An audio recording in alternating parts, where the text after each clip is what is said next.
The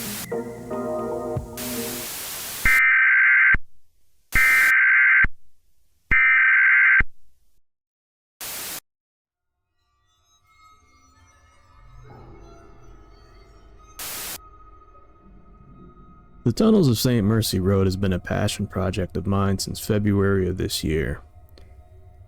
From a sloppily written game design document that I scribbled out while on a lunch break, to what you see today, work on the game has consumed most of my life over the last 6 months.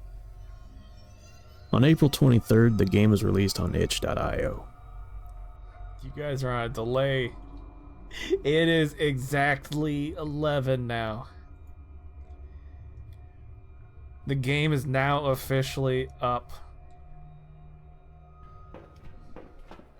Yeah, okay. Not where I was. We're gonna go this way this time. To little surprise, the game has sold very little. With having zero budget and no marketing knowledge, the game's release date came and went like a fart in the wind. I reached out to content creators by email and even attempted signing up for Keymailer.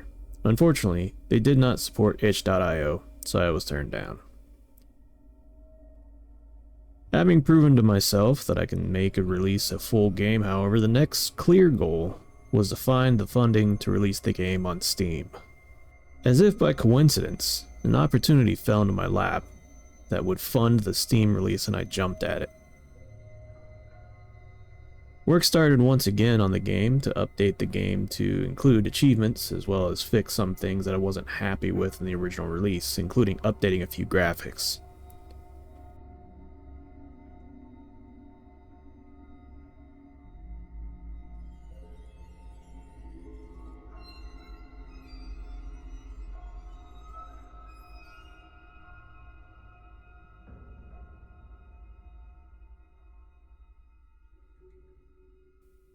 After a month of work, I found out really quickly that getting your build approved on Steam was a challenge.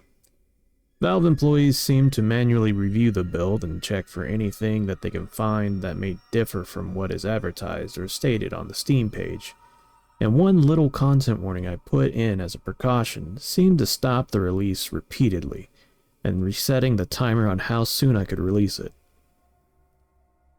For a month, I would submit the build for approval, and clarify in further detail each time where the content in question was, including a detailed walkthrough as well as a screenshot of the material, but each time it came back stating that they just could not find it. Finally, the game was approved, well after my intended launch date, so I reached out to support and requested a release date change.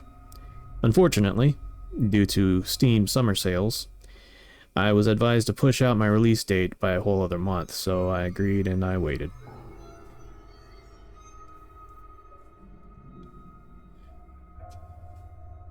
On July 16th, the game was released on Steam. Within the first few weeks of launch, sales were doing better than I expected, although without proper marketing it still wasn't quite all that great, despite the positive feedback I received from people who purchased the game. I saw Let's Plays start to pop up on YouTube, and I learned of some very entertaining content creators. And through watching their videos, I learned about bugs and issues with the design that my testers and I didn't catch or even think about during the development of the game. But overall, the majority seemed to like the game and gave me praise in many things, even the sound design, which I admittedly knew very little of and was very new to. Overall, the Tunnels of St. Mercy Road, fantastic game. I placed a link in the description below so you can go ahead and check it out for yourself.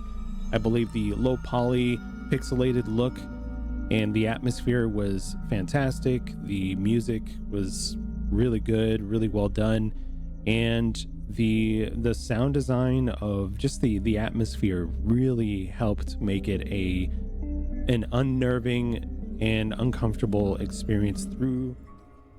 After a few bug reports and patches, I finally returned to an attempt at marketing my game. Once again began emailing content creators that I enjoy. A few of them I sent a key to simply because I appreciated them for the entertainment they provided me while I was deep in the stressful parts of the development. To this day, I still haven't heard back from any of them.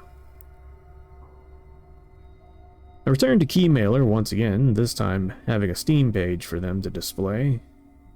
More content began being generated and even more positive feedback came in. One thing was very clear from the feedback though. They wanted more story. Or at least they wanted more answers. Oh, really? I can't believe it ended like that, to be honest. I've still got so many questions. And so few in the way of answers, but let's just think about this. This was actually a pretty solid experience. It's just a shame that it ended where it did. Luckily, by this time I had already began planning a new chapter for the game. This new chapter would be more of an addition to the current story, despite the story ending exactly as I intended initially. As with the base game, after coming up with a rough outline and key moments, I began creating the world.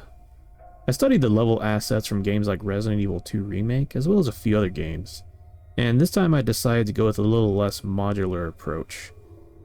This time I would focus on full set pieces, only separating them by logical pieces that could be culled by the engine as necessary to prevent performance hits. As of making this video, the levels are mostly complete, and only a few assets that are a little lower priority need to be created. Now the real work begins, filling out the world with things to see and do. Luckily, during the design of the world, I already started doing just that. Key items are spread throughout the world. Some important objectives are already in, and a few hazards are already implemented and functioning. The game is nearing completion. Again. With that said, here's a preview of some of the content. But before I go, I have a huge request. If you watched this video up to this point, you're probably interested in what I'm building here, so I'd love it if you could spread the word with friends, family, streamers, and YouTubers about this game. Also, please like this video and subscribe, and let me know in the comments what horror games you enjoy the most. Thank you all for watching. I now present to you the preview.